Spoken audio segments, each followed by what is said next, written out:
Often referred to as one of the richest kings who had ever lived, on this episode of Humble History, we are going to dive deep into the life of 14th century ruler Mansa Musa.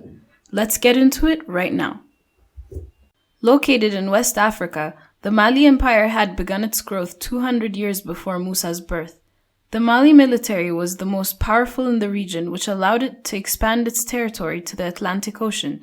What's more is that the gold and salt reserves of Mali made it one of the richest empires in the world. Musa was born to a prominent noble family. Before he ascended to the rank of king or Mansa, he served as a deputy to his predecessor, Mansa Muhammad. Musa rose to the throne after the departure of Mansa Muhammad. The absence of Mansa Muhammad was suspicious. According to a record of Musa himself, "The king who was my predecessor did not believe that it was impossible to discover the furthest limit of the Atlantic Ocean and wished vehemently to do so. He equipped 300 ships filled with men and the same number equipped with gold, water, and provisions enough to last them for years. They departed and a long time passed before anyone came back. Then one ship returned and we asked the captain what news they brought today. He said, 'Yes, O Sultan, we traveled for a long time until there appeared to be the open sea, as it were, a river with a powerful current. The other ships went on ahead, but when they reached that place, they did not return. As for me, I went about at once and did not enter that river. But the Sultan disbelieved him, and then that Sultan got ready 2,000 ships, 1,000 for himself and the men whom he took with him, and 1,000 for water and provisions. He left me to deputize for him and embarked on the Atlantic Ocean with his men. That was the last we saw of him and all those who were with him. And so I became king in my own right.'" After becoming ruler of Mali, his first and arguably most notable act was his pilgrimage to Mecca. Aside from his own religious purposes, Musa had different motivations for going on the journey. One of the reasons was that Musa was cementing the importance of Islam in his empire. This was an important shift for Mali that would be continued throughout his life as well as with his successors.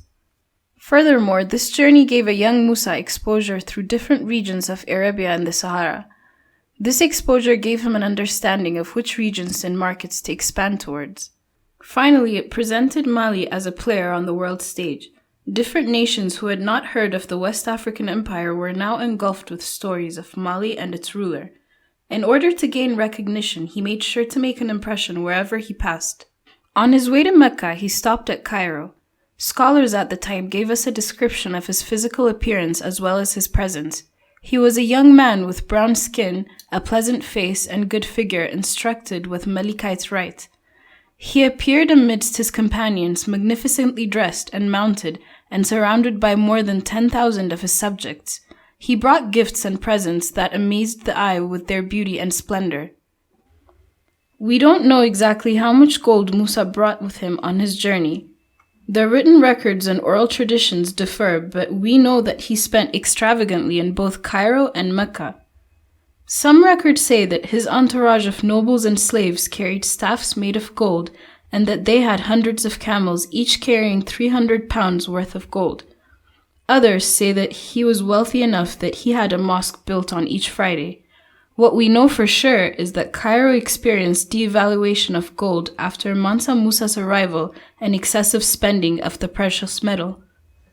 On his return from Mecca, Musa engaged on military campaigns to expand his empire. He began by seizing the kingdom of Gao. This acquisition resulted in the unification of the Niger, Senegal, and Gambia valleys, representing some 40 to 50 million people, with the Niger Valley as the realm's core. After Gao, Musa also took the famed city of Timbuktu into his realm. At that point, Timbuktu had already been established as a major trade city, attracting merchants from the region and beyond. Musa expanding his reach to Timbuktu was key to Mali's dominance of the region. Upon his victorious return, the empire had stretched to new borders. The historian Michael A. Gomez writes, "To the northeast lay Gao, ancient and experienced in commercial and cultural exchange. Timbuktu's incorporation into Mali ran of even more routes of concourse, largely from the upper to the western buckle of the middle of the Niger Valley. After his return, he commissioned various constructions across the empire, bringing with him architects from all over the Islamic world. In Timbuktu, the architects built a great mosque, also called Jingurabar, and a royal palace, or Madugu. But some argue that the finest work was certainly the famous audience chamber at Niani. The architects used beaten earth, the most common material in the region, to construct the different buildings. They lined them with wood to strengthen the earth, giving them their characteristic look.